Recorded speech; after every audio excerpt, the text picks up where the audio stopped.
Welcome. Welcome to Series 4 of the Public Interest Technology PIT Colloquium. We are delighted to be back with another series and have an engaging program lined up. My name is Christine Praxlis. I'm an educator and consultant for various organizations, and I also have the honor of serving as an adjunct professor at Arizona State University.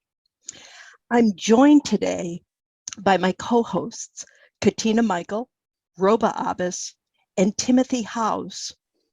Katina is the director of the Society Policy Engineering Collective in the School for the Future of Innovation at Arizona State University, and also the editor-in-chief of the IEEE Transactions on Technology and Society. Roba Abbas is a senior lecturer in the School of Business at the University of Wollongong, Australia, and also the Socio-Technical Systems Technical Committee Chair at IEEE. Timothy House is a department chair at Johnson & Wales University, as well as a finance professor and a consultant for various organizations. My co-hosts and I would like to acknowledge the work and support of the magnificent Melissa Waite and her events team, Cindy as well, thank you, at the College of Global Futures at ASU. I'd like to take a moment to reflect on our colloquium to date. We journeyed from Series 1, which focused on values, responsible innovation, and COVID-specific technological responses, then to Series 2, which centered on storytelling, imagination, and participatory design methodologies. Then over to Series 3, which emphasized the global perspective with respect to the social, regulatory, and ethical considerations relative to the design, deployment, and delivery of technology in the public interest. In this series, we illuminate a path towards transdisciplinarity, hosting international speakers who will share their perspectives and expertise on innovative ecosystems, multi-stakeholder approaches, and opportunities and challenges relating to and addressing complex societal challenges. It's my pleasure today to introduce our guest, Professor Josef Noll. Dr. Noll is professor at the University of Oslo and Secretary General of the Basic Internet Foundation. His focus is on communication, IoT, information security, and especially digitalization based on free access to information for all. Dr. Noll was previously senior advisor and group leader at Telenor R&I, where his group developed 3G. He has also worked at the European Space Agency and SIEMENS. He has also recently been named, congratulations, scientific expert for the Climate Academy at the United Nations University. And as of late, as Secretary General of the Basic Internet Foundation, he has connected from 10 now to 50 to 300 schools in Tanzania, and now has just achieved a partnership with Vodacom to connect 1,500 schools by 2024. His vision of Internet Lite for all addresses directly the SDGs, the Sustainable Development Goals 9 and 16 of the 2030 Agenda. His focus is on how Internet Lite catalysts sustainable development. Dr. Noll and I met while serving together on a panel in Spain. His work inspired, but also humbled me. Much like today, or I might better say tonight in Norway because it's very late, he previously skipped a good night's sleep to connect with our students in the PIT program. And in true form, he immediately began to identify the skills and abilities of those that were meeting with him and how they could use their time and talents to serve those in the global periphery. He is a true collaborator. He seeks to work together with people like you and me. He wants to create a world in which every single human can empower their dream. Thank you for staying up so late with us and for sharing your work with us today, Dr. Noll. Welcome, Professor Noll, to the Public Interest Technology Colloquium. You had so many nice words. Thank you so much for this introduction. Please allow me to maybe put one or the other thoughts behind, so that at the end of the day, we get on a common base for our discussion. And in fact, when we started this work on the free access to information, a basic human right, it came from our discussions on the next steps in health. What do we do in health? How can we reach out to people? How can we engage people? How can we actually bring community health to the forefront? And how can we empower about health? And that has been our driver. Now, from my personal point of view, I'm a German. I came to Norway and I had the pleasure of starting at the University of Oslo and taking over the office of Paul Spilling.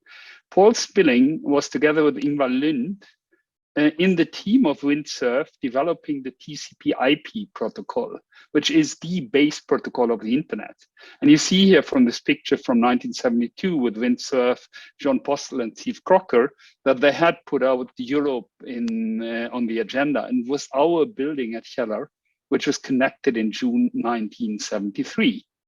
And I also had the pleasure of working together with Geir Ivarsøy and Jon van Tetschner, who built Opera software, which then turned out to be the Opera Mini browser, which is the dominant browser in Africa due to the small footprint. And having these big shoes, when I came in and then Paul said, Josef, you take my office, I take the smaller office, because I'm now a retired professor, I really thought that, wow, what can we do? And that was for me the starting point to actually question all the career in Telenor, all the questions about mobile empowerment. And then, of course, you have the great Joseph Stiglitz. I mean, I think you don't need to read the whole book, but if you read some pages, you will immediately find out that his argumentation for the price of inequality is an argumentation of that the innovation which we needs to tackle the large part of the society. We can't live with a divided society where innovation only hits 2 to 3%. And that was very, very clear to me when I came here to the Nordics, where we have maybe a slightly different or a completely different understanding of what the society is and how we have to lift people in the society to actually empower them to participate.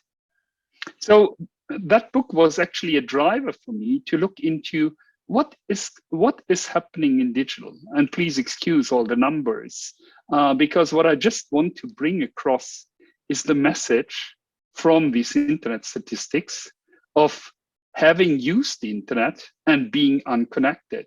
And though the numbers are from Q3 2020 and saying that in India, 59.4% were unconnected, even though you have an operator like Jio, who gives you 1.5 gigabyte every day for $2.80 a month. 1.5 gigabyte every day for as little as $2.80 a month.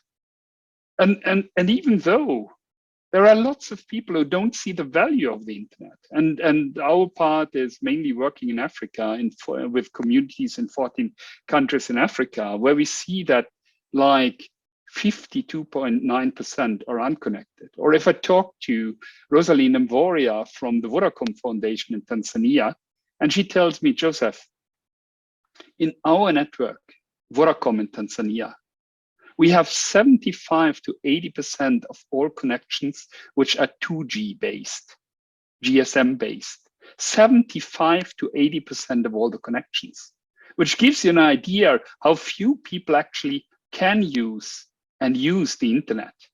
And when I see the statistics from ITU, and I often discuss with Hualin Sao, the Secretary General, and Doreen Bogdan, and I always say, when you use the statistics of only 2.9 billion people being unconnected, You actually use the statistic for have used the internet. But being on WhatsApp, being on Facebook is something different than using the internet, to having an internet tool for empowerment. And one of the main drivers which we found out when we wanted to connect villages in rural Tanzania were actually the costs for access. I mean, we got this offer, which you see here in one of the points, of $640 per month for a 4 megabit per second line, which was like $100 per megabit per second, plus $240 for placing our antenna on the tower of the telecom operator. And that is a business model which doesn't work out. So having said that, I'm happy that like the Alliance for Affordable Internet is such a dominant voice of saying that the internet is much more than just like entertainment. The internet is there for people to who see the need to change their lives. And when they claim half of the world's population is still offline or is still not using the internet, they also have statistics. And I cite here the words and the numbers from Ana Rodriguez from the A4AI, which she presented at the Internet Governance Forum in Katowice in December last year, where she said, you know, we have these numbers to say who is connected to the internet. And that is like Ghana, 42%, Mozambique, 34%, Rwanda, 22%. But if we really ask ourselves, who has a 1 gigabyte connection or subscription per month, these numbers are completely different.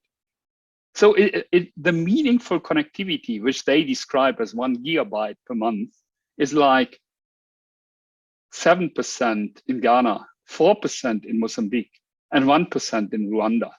And like when you dive deeper into the numbers, you see that only like 3% in Mozambique and 3% women, according to 4% men, do they have this subscription. Or even more drastically, it's like 0.2% of women in Rwanda, whereas 0.5% of men in Rwanda, which gives this big gender divide on top of it. Now, discussing with Ana Rodriguez and her team from A4AI is always a nice discussion, because if you say, hey, what is a gigabyte? You know, 1 hour here on Zoom costs us probably about a gigabyte. So that means 1 gigabyte per month is like 16 minutes of broadband streaming, which means 2 minutes per day. Do we call meaningful internet 2 minutes per day video? Big question mark. But at least that gives you the dimension of why it's so difficult. And that is my provocative statement where I say the internet failed. And I took that statement from Kate Gilmore. I think she's now at Washington University. But back in 2017, she stated, internet had the ability to dismantle the divide. Internet failed miserably. The divide is bigger than ever. And this bigger than ever, I want to use three more slides to actually justify this statement, and then ask ourselves, what have we done wrong with the internet? Or what should we do with the internet? And is it related to access? What are the drivers here? But before that, I started talking about the free access to information as being a human right. So I want to put the human right, or the human rights, the Article 1, the free and equalness, the Article 2, the freedom from discrimination, and so on and so forth, into the digital perspective. And if I put them into the digital perspective, then I say, well, free and equal, if I don't have access, if I can't participate in the digital world, if I can listen to this PEAT colloquium, I'm not equal by definition. And of course, the Article 2, the freedom of discrimination, is based on race, gender, and so on and so forth. And again, on gender, if you give a man $1, 90 cents are used for sex and drugs and rock and roll. If you give a woman $1, it's used for health and education for the family. But that again means if an internet is built up on Bollywood, Premier League, and this kind of amusement, then the discrimination starts, because payment for actually my rights, payment for educational material, payment for information on health, if I have to pay for that, that has to fight with the payment for the food for my children. And we've definitely seen that in the COVID pandemic, where all the informal sectors in Africa were suffering quite a lot. I have somewhere the statistics from asking people in Africa, which of the SDGs do they really look at? And it's no doubt that 54% of people being asked in Africa south of Sahara say, hey, I want decent work. And 34% say, I don't want hunger. Because a right to live, Article 3, and to live in freedom and safety isn't really there if I don't have the chances to empower myself. And the last two I want to bring up before I want to do a deep dive there are Articles 7 and 8, the right to equality before the law, which means that first of all, I need to know about my laws. And in huge parts of Africa, I don't simply have access to information about what are the laws. And same is access to justice. If I don't know where, how can I then see that how I can get the justice? And what really took me away was the first time I talked to Thuli Madonsela from the Tuma Foundation in South Africa. She got Jacob Zuma convicted because he had openly failed to respond to the constitution of South Africa. So I discussed with Thuli Madonsela about the rights, because the constitution of the Republic of South Africa from 1996 is really wonderful. It talks about the rights in chapter 7, about equality in chapter 9, about human dignity in chapter 10. And then you have this access to information, the chapter 32.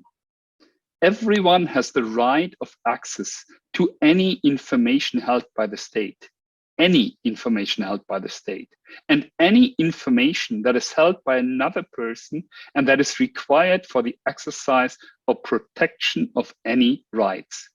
These words are really, really strong. And if then the paragraph 2 of chapter 32 says, national legislation must then act to give effects to these rights. And we ask ourselves what that means in the digital world. It basically means that legislation should be used to enable that everyone can have these rights and executes the rights of access in a digital way. And then I can't have a mobile subscription hampering me from using these rights. So that was like the trigger for me to actually say that, hey, what if?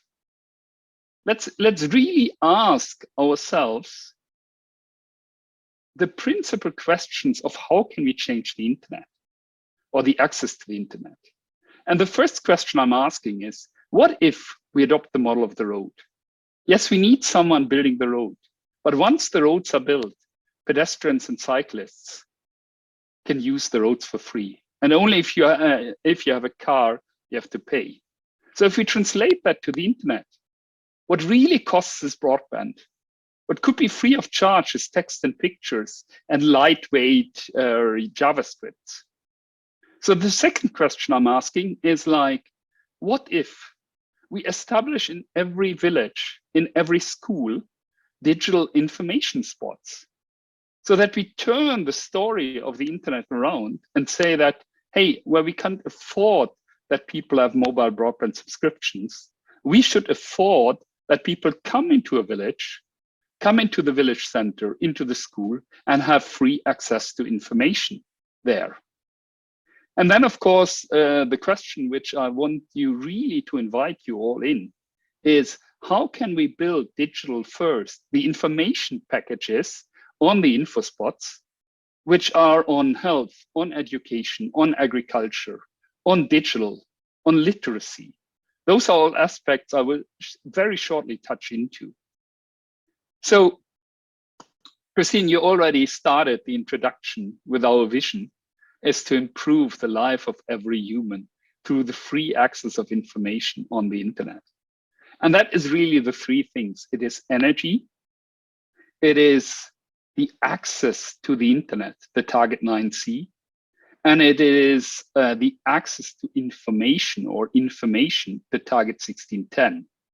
And if I look a bit wider on it, then you also have the SDG 1.4 on the equal access to basic services. And basic services for me means basic information on the internet. And the SDG 4A, the education facilities for effective learning for all.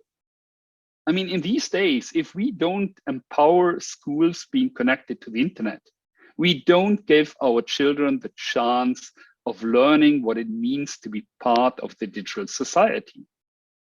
And the same with SDG 5B, the use of enabling technologies. Enabling technologies are digital skills, are actually part of the digital society. And I talked about 9C and 1610. So that triggers me to say that, hey, we really need to think new.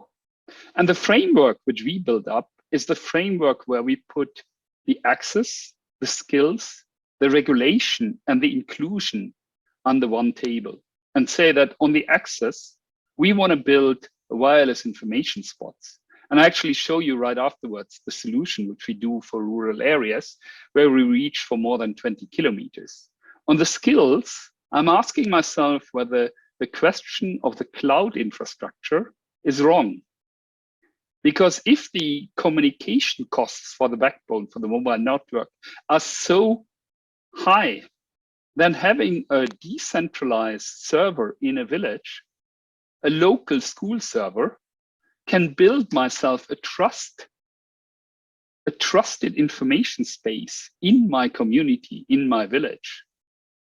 On the regulations, I'd really love to see that the authorities understand that access is more than getting money in from mobile operators for 4G and 5G licenses.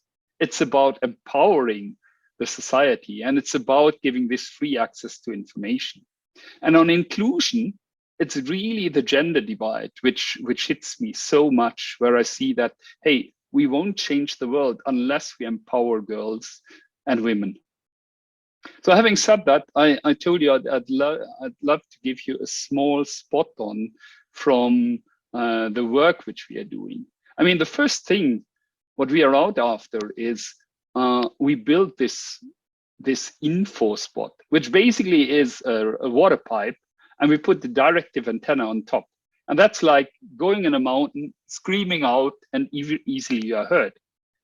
Using a small Raspberry Pi as the society or school server and the network control center to actually control for this Internet Lite.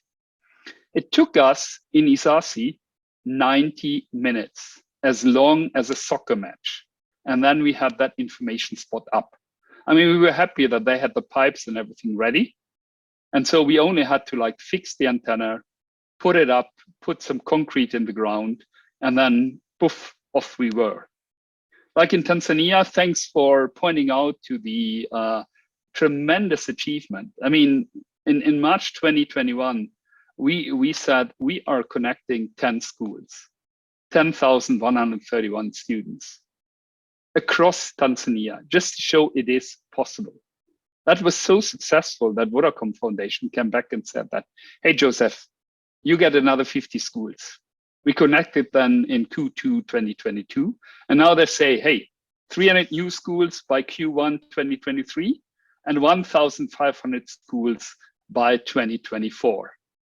So we are struggling a bit to get the money for the infrastructure, because that is actually where we are asked to come up. And like 300 schools, about $300 per school is the infrastructure we need for buying and configuring the infrastructure. So having said that, I was also happy that one of our premium partner, then Wireless, told me, Josef, You get 100,000 euros. What can you do? And I said, well, I can connect 45 schools in Siaya, Kisumu, and Homa Bay, in all in western part of Kenya, close to the Lake Victoria. The Homa Bay here is part of it. And that was tremendous. When I gave these girls, which you see girls and boys down here in the picture, when I gave them a tablet, I showed them, this is how to search the internet. This is how to make photos. And I could spend hours with you showing the nice videos and photos they made. But then when I came back and asked them, what was the first thing you searched for in the internet? And I got really taken by surprise, because what they said was Mount Kenya. It wasn't a pop star. It wasn't anything else. It was Mount Kenya, the national Mount Kenya. And that actually said, Josef, you're on the wrong track. You really need to listen to what people want to see. So just very short, what we do a lot from the University of Oslo as the Center for Global Health, we foster digital health education, where we now have a study in India on the antimicrobial resistance. We also have working now on a new animation on menstruation to actually take away the stigma from not being able to join schools, which is a real mess, because we all know that girls not going to school get early married, get 7 to 8 children. If you bring them to school, it drops to 2.6 children. If they are in a city, it drops to 1.8 children. So it is like the easiest way of getting control of our world is to actually give education to girls and remove the hinders which are there. The second thing what we do is we work together in an EU project with 9 countries in Africa, where we brought this innovative approach to say that, hey, we bring energy and information together. If we build a microgrid, we also build an information spot. And then what we also do or what I like to do always is to be provocative and challenge existing business models. Like when some of you may work in the 5G area or in the mobile communication area, where we say we do wonderful things. We have this extended mobile broadband with even higher speeds. Then we have the massive IoT where everything will have a SIM card. And we have the ultra reliable low latency communication, which is for the process control. Everything fine, everything nice, everything good for earning more money for the telecom operators. But what it's all missing is actually using the capability of 5G. 5G has the so-called network slices. And building such a network slice is like saying, hey, we have a network slice where all the information on this network slice is text and pictures. And that access is free for everyone. You don't need a SIM card. You don't need an authentication. You don't need a subscription. You just need to have a mobile phone with access to the internet, and you have the 5G network layer. Why don't we have that? A second question, which I'm challenging on 5G, is like 5G is often always talked about, oh, we have this wonderful antenna technology called multi-MIMO, which allows us to bring a lot of information to users across. And I'm asking myself, why don't we use that technology not to reach the end person, not to reach you and me, but to rather reach schools and villages? So like in the US, one of your biggest challenges is that remote villages aren't connected to broadband. But if you have a fiber somewhere and you would use 5G multi-MIMO, you could easily shoot into that villages. Sorry, shooting is the wrong way, but you can make a radio link using 5G multi-MIMO into the remote villages. And by that one, with all the developments we see, get like 1 gigabit per second into the village as a starting point for connecting remote villages.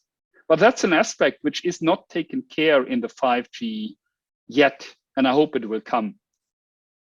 So in the conclusion, I've asked myself, what if? What if we adopt the model of the road? we talk about Internet Lite, we talk about all these technical terms for those who are interested much more into technology. What if we build a school or a village and connect it to the internet? What if we build these info spots in a design which really empowers people, which brings Internet of Things for the sake of empowerment? And by that, I want to conclude. I'd love to, I just jump over. I'd love to see all your organizations to work together with us so that we all together challenge the existing business of internet and rather go further and say that, hey, let's get things happening. Let's get everyone connected and becoming part of the digital society. Thanks again for the opportunity of being here. And I hope that we have time for questions. Thank you so much, Dr. Noll. We so appreciate your presentation. Prior to opening questions from the audience, I'd like to first just ask the co-hosts. We'll go Katina, Roba, Timothy, and then me, if we don't mind, just for some reflections from each of the co-hosts prior to opening up full questions from the audience. Katina? Thank you so much, Christine. What an honor it is to have you with us today, Professor Noll. You hit at the heart of human rights here, internet access, and not just any old access, as you say, but equitable access, where we just don't have 2 minutes of access to information or the internet from where we are anywhere in the world, is vital. Almost like the air we breathe and the food that we eat and the shelter that covers us. It's no longer a want, it's a need. And you've encouraged us in the way you visualize or have envisaged with communities of interest, how you may deploy these different kinds of models. Thank you so much for this talk, Professor Noll. As Katina mentioned, I run an initiative called Solar Spell, which stands for Solar Powered Educational Learning Libraries. And we have taken an offline route for bringing information hotspots to schools and health centers and agricultural areas, and make sure that the libraries that are on those hotspots are localized and safe in terms of, no, sorry, but the other, pernicious things that can be found on the internet, including gambling and age inappropriate content, etc. We keep our users safe from those as well as from viruses by keeping them offline in acknowledgement that eventually we believe that they will be going online. If you don't mind me posing a bit of a provocative question, just in the spirit of keeping this a lively conversation. So I was a bit surprised by the Alliance for Affordable Internet's definition of meaningful internet use, because I see that it's 4G speed, an appropriate device, unlimited broadband, and daily use. I don't see anything about a skill set of literacy or information literacy. And for me, that is an unmissable aspect of meaningful internet use.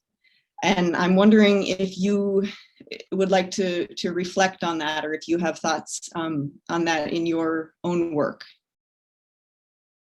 Yeah, Laura, first of all, thank you so much for the input.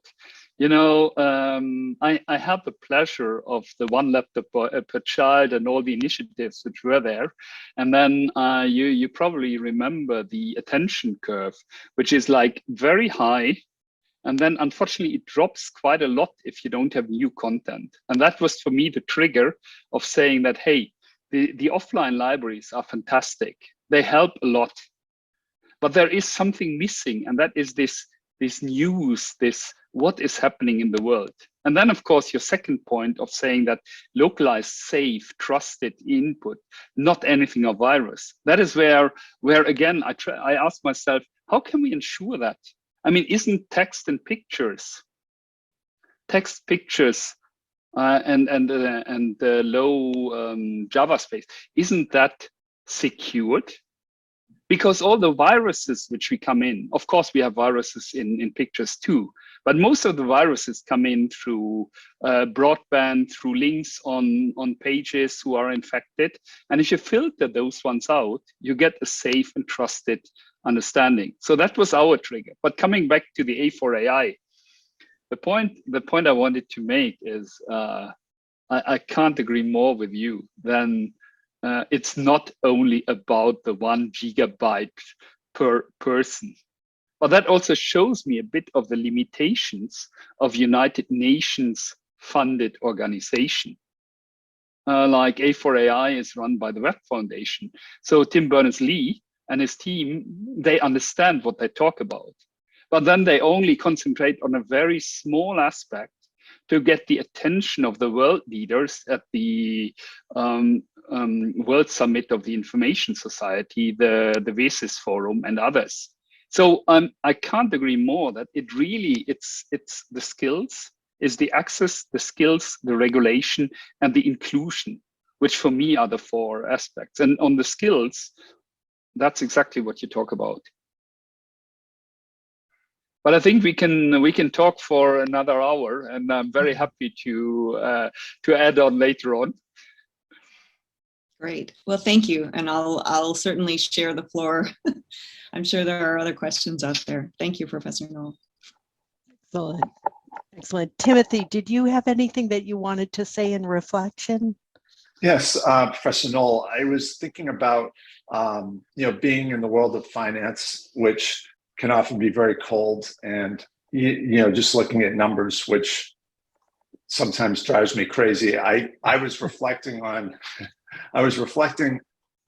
your talk, and I was thinking about value added relative to the relative cost of implementing this. I think about, when I'm talking about value, I mean human value, what it does for human beings in this world. And I've got to think this is a tremendously effective way to bring humans, particularly where you're talking about, up in the world, empowering, bringing them into a new world. And I've got to think there's ways to measure that, and I'm sure you have that already, that really is really effective versus many other things where there's lots of needs out there. But I've got to think this has got to be one of the most powerful opportunities out there for humanity.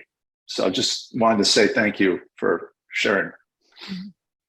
Tim, thank you for that input, because actually when I was together with these girls at the secondary school in Kenya, and the girls came to me after they had played around for an hour with my tablet and the access to the internet and all the kind of things. They came to me and told me, Josef, I have these dreams. Can you help me to get these dreams become reality? And that is a slogan which is still somewhere in my mind, which is empower your dreams. I mean, I'd like to have an internet which empowers my dreams and the dreams of every girl and boy in the world. So it's very much what you talk about, Tim. Thanks. That's beautiful. So, hi, thank you for the talk. So I guess I'm interested in what the user experience looks like. So if you have any examples of, we introduced it in this case site, and this is how use began and how use changed over time. Because like I very much grew up at the perfect time too. I started my education with no internet as like a young child.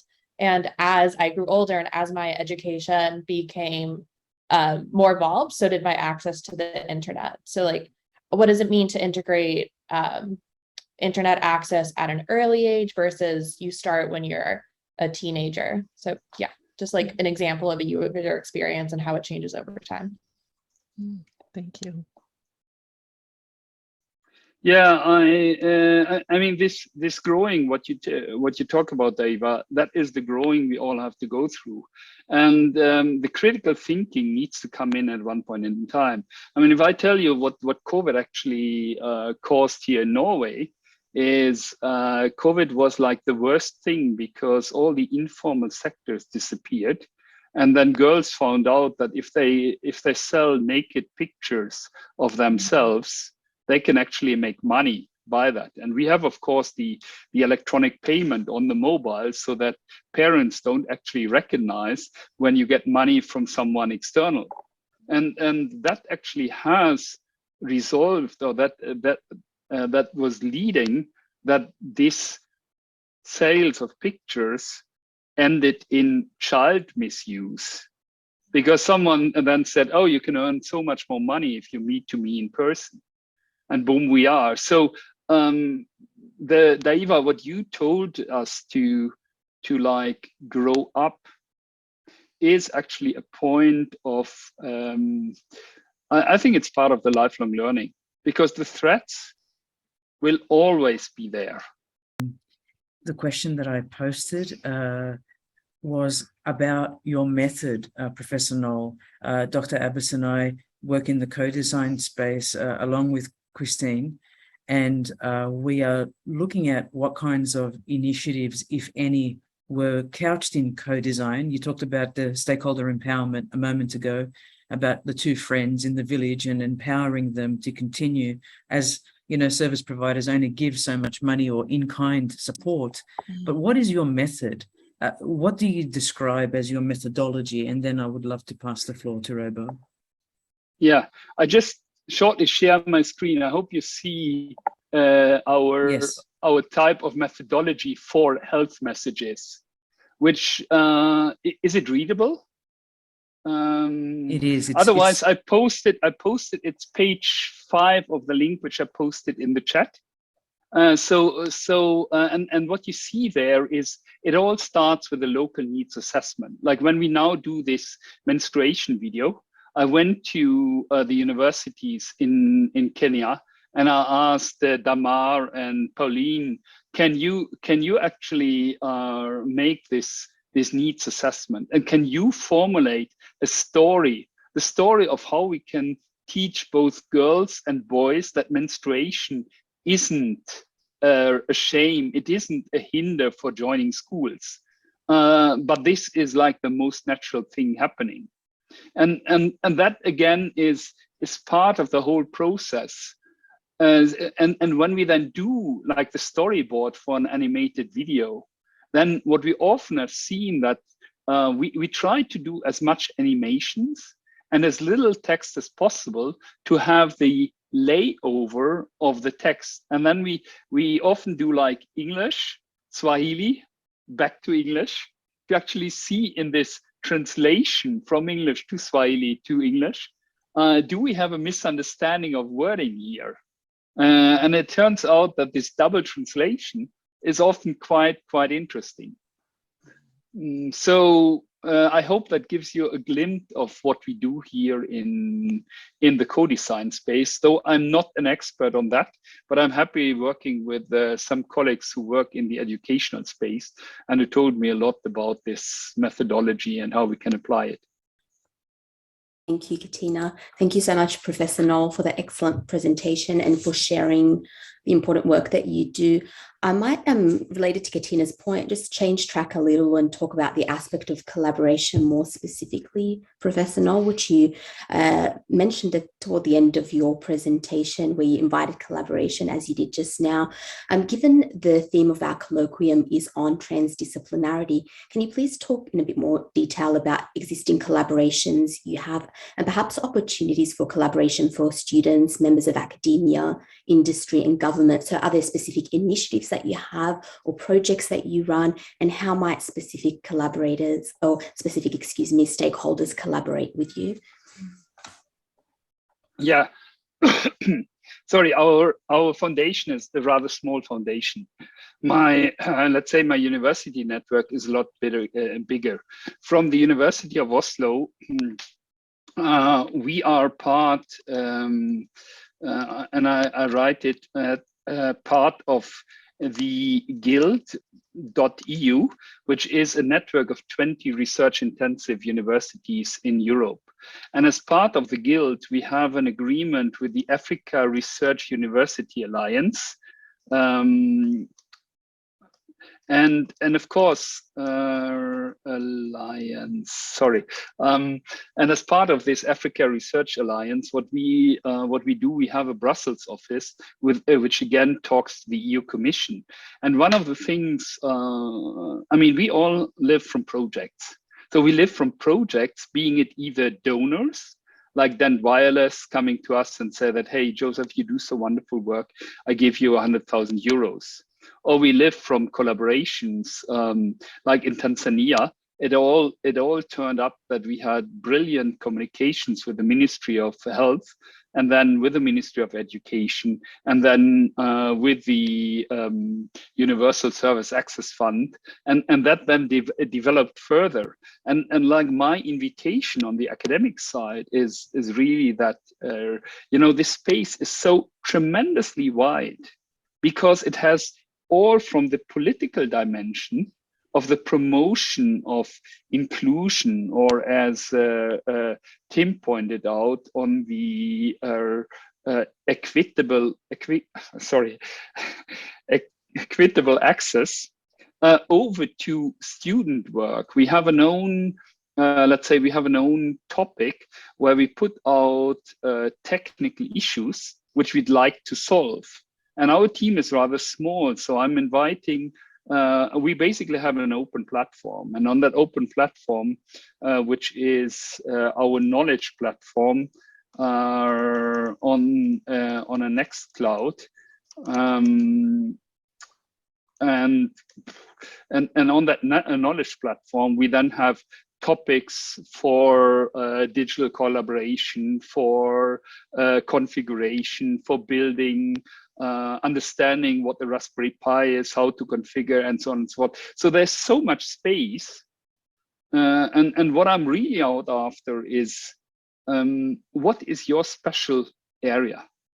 And then see in your special area, how can that fit into the bigger picture? So when I said to you, Christina, that third time that I meet, I hope I can meet in person, because I really see the need. I mean, what I'm doing quite a lot is I'm traveling quite a lot. So I will now have, by the end of the month, I'm at this United Nations Climate Academy in Kigali. Then a month later, I'm at the Aheri Days in East Africa, in Arusha. And then a month later, I'm at the Internet Governance Forum in Addis Ababa.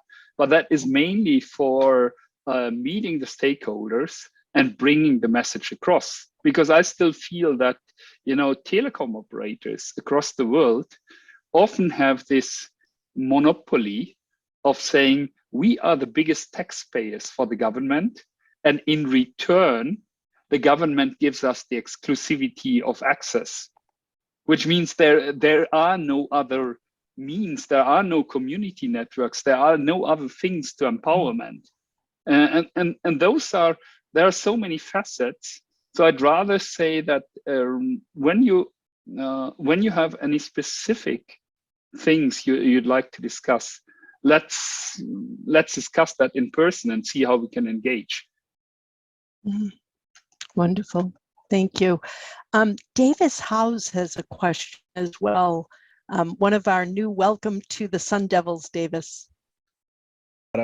What can we do to support the basic internet foundation and the work at it? Yeah, thanks, Davis. Well, my first story would be promote the message. Promote the message of equitable access, of the right of access in the digital age. The second story, which I'd love to see, is get in project collaborations together with us. Take your projects, which you have across the world, and then say, wouldn't an access be something which we could do? And then in this project, what we certainly then do is we build the competences where the competences are needed. So we use your expertise and our expertise, and then train local people to build their regional competence center to connect in Africa, in South America, in the Philippines, wherever that is. Our focus is mainly on Africa, But I know that like in South America, you also have huge regions. I mean, I was in large discussions with the Rotary in Ecuador, where they said, you know, we have the hilly regions and we want to connect people to actually tell them how they can counteract on climate change.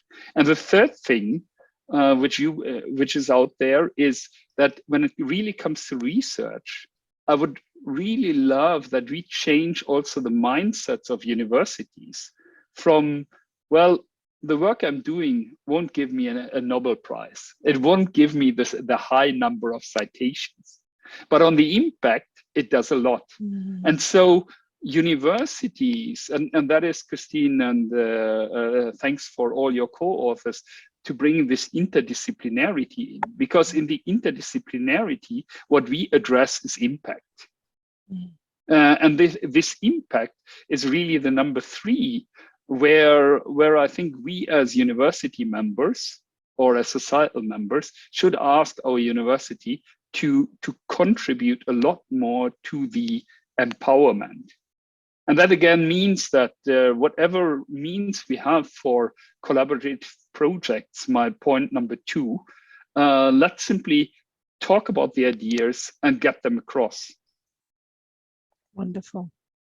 Thank you so much for that.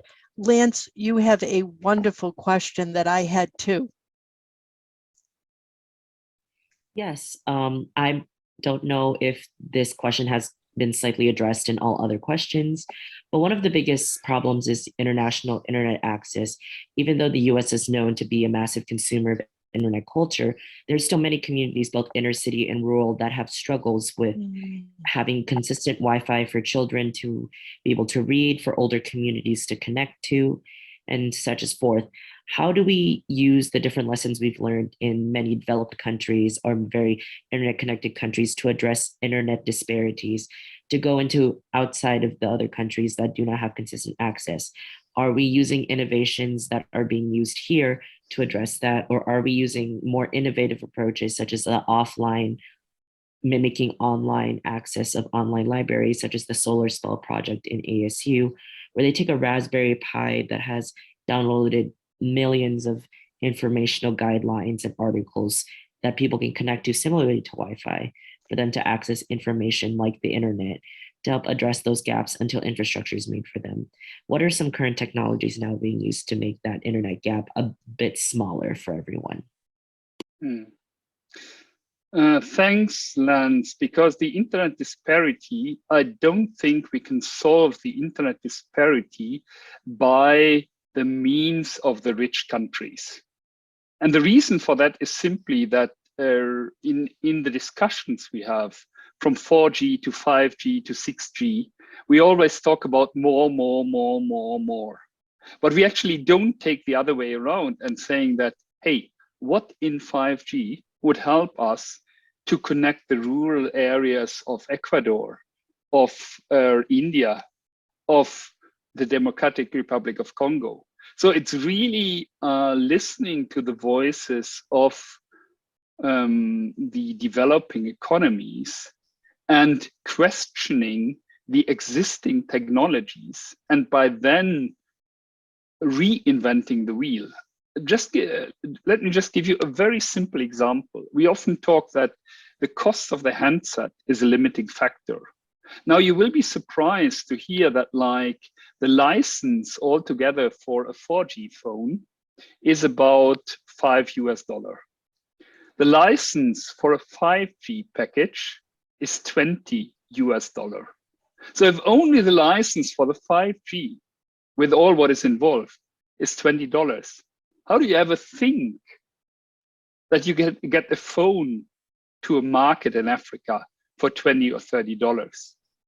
So it's natural that you will never ever see this technology curve, which is more to reach the needs of the unconnected. And that is why I pointed out in the very beginning to Kate Gilmore, internet had the ability to dismantle the divide. Internet failed miserably because, in fact, we need to rethink the assumptions which are driving the internet. And what is driving the internet is greenwashing, blue painting, and making money like mad. Sorry, that's how it is. Thank you. Deiva, you had a wonderful follow-up question. Yeah, I was wondering if, basically to go off of your answer, would it be fair to describe that as shifting from efficiency and maximizing what you can do with broadband to shifting to redundancy and resiliency and ensuring like an equitable and basic level of internet for all using that broadband? Yeah, I would definitely agree with what you're saying. But the first question here, Deiva, is the question: who is driving the development? Who is sitting in the driver's seat? I mean, for me, it's like we have defined 5G almost at the same time when we defined the Sustainable Development Goals, the 2030 goals. And we know that like 6G may arrive in the market somewhere close to 2030. But does it mean that these technologies will actually support the SDGs? Or don't we really, we as a society and we as university, have to put the claims out to the decision makers of that is what the society needs? And there again, we come into the co-creation, saying that we are probably the ones who are the independent experts to listen to what the society needs to get empowered. But we have to translate that into policies and into claims towards both the authorities, but also the decision makers. Like I was very happy when we've seen that like both Katina and was that Robert are members of the IEEE social whatever. And those are of course some of the gremiums which we should address in order to get these things happening. And we are now in IEEE, thanks Katina for pointing out to the SSIT. We now in IEEE, we have a group for the Next Generation Networks initiative on connecting the unconnected, is a working group. And we now look for standards for the Internet Lite. Okay. Dr. Noll, thank you so much for being with us today. I want to say thank you to all of you for joining us for today's presentation. If you're interested in partnering or donating your time and talents to this work, the Basic Internet Foundation, I invite you to visit Deavi. I'm so sorry, I am terrible with names. Deiva wonderfully had posted on the chat basicinternet.org. Dr. Noll would tell us that collaboration is the way for us as a global society to close the digital divide and to #connect the future, which I love that hashtag, connect the future. I'm going to remind you that a recording for this session will be available on the SFIS YouTube channel, as well as the IEEE TV channel. And we will look forward to seeing you for the next PIT Colloquium installment. Thank you and have a great week. And we must keep these discussions going. I can see it in the feed. So thank you. Round of applause for Dr. Noll. Thank you so much. Thank you. Thank you for the opportunity. It was really, really a pleasure. And I always enjoy the discussions because those discussions bring us forward. So thanks for the opportunity, Christina. And then our catch up. I got so many nice new contacts. So let's see how we can make something out of it. Thank you so much. Thank you. Thank you.